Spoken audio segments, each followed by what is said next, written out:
Which is better for you, yoga or the gym? This is a I know you probably got up this morning and said, if I got to go to the gym, I wonder if I just went to yoga class, if that would be better. Warren Honeycutt's on the line here with us, Fox News contributor and fitness expert. Warren, good morning to you. What's the scoop here, my man? Good morning. Thank you for having me on today. Yes, sir. So what's the deal? Is it better to do yoga or exercise? Well, it's better to do what actually you want to do and what you enjoy doing. That's the key. I'm sitting here talking and drinking coffee. How's stretching, that? For strength, flexibility, and so on. But if you enjoy the gym and the gym atmosphere and resistance training, can't be beat, honestly. Warren Honeycutt with us this morning, Fox News contributor, fitness expert, and Warren. I know a lot of people that almost addicted to the gym. I mean, they're there like all the time, and of course they've got arms the size of tree trunks as well. Yeah, and that is it is an addiction as long as you don't, or it's a good addiction as long as you don't allow it to actually control your life. And I agree. I've seen people through the years, and I got involved in the fitness business when I was 19, so I've been there a while. But through the years that just overdo, number one, they overtrain and don't really get the results they're looking for. And number two, that's the only thing outside maybe their career in their entire life. And life's more than lifting weights or standing on a treadmill. I bet that's right. We're talking with Warren Honeycutt, who is, by the way, he's a 6-time Mr. America finalist and author of Get Lean for Life, 7 Keys to Lasting Weight Loss. And Warren, I think that's one of the things that all of us who have the battle of the bulge worry about. We go on these special, programs, and, you lose 40, 50 pounds, but then somehow life creeps back in. Yeah, actually, that happens more often than not.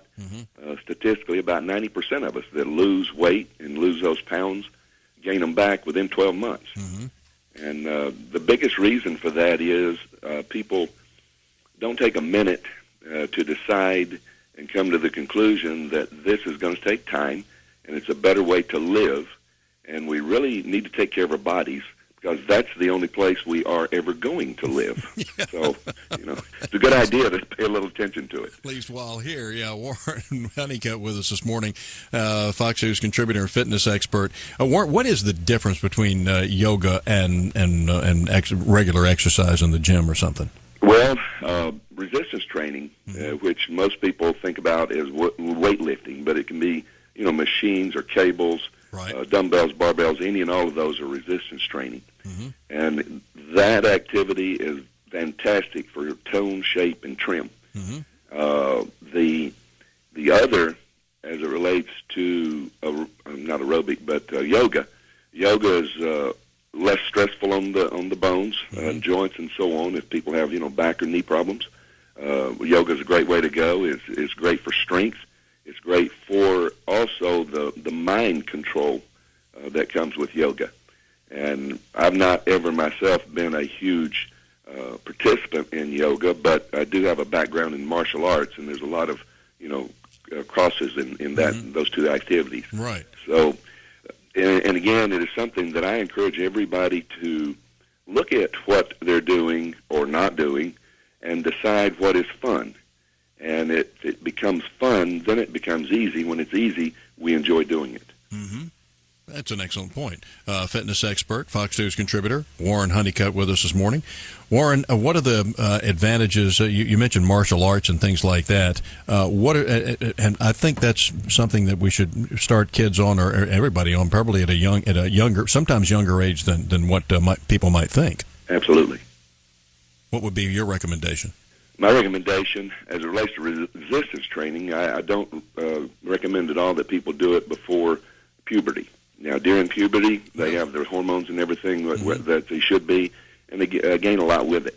I agree with you totally that it is a good idea to start kids at a young age. Frankly, and not to use too many stats here and put people to sleep, but in the early 80s, childhood obesity was unknown. Now, depending on which study you look at, it'll go anywhere from 18 to 24%. And most of the children are not taught that physical activity is great. I know back in the early mid-'60s, President John Kennedy brought about the President's Council of Physical Fitness, and every school in America participated in that. Right. And that is something that we've really let go. Winston Churchill said one time, the greatest asset a nation has is the health of its citizens. Yep. And when you think about that, that is a jewel of wisdom. Isn't that the truth? Well, he had a lot of them. He was glittering with that. he was a pretty smart guy. Warren, that's what ticks me off about public education now more than anything else. Besides the fact, that they, rather than say the kids need to be in the classroom more, and they're cutting out physical fitness, and PE classes and things like that when they're in the classroom studying important stuff like global warming or some kind of nonsense. I totally agree. Mm-hmm. And when we think about it and just use just a tidbit of logic, we have to realize that the mind and the body work together. Mm-hmm. And without a healthy body and it operating at an optimum, then the mind doesn't operate at its highest level either. Mm-hmm. And so when you take the physical fitness away, you also diminish, the mental capacity, and that's incredibly important as it relates to productivity on the job.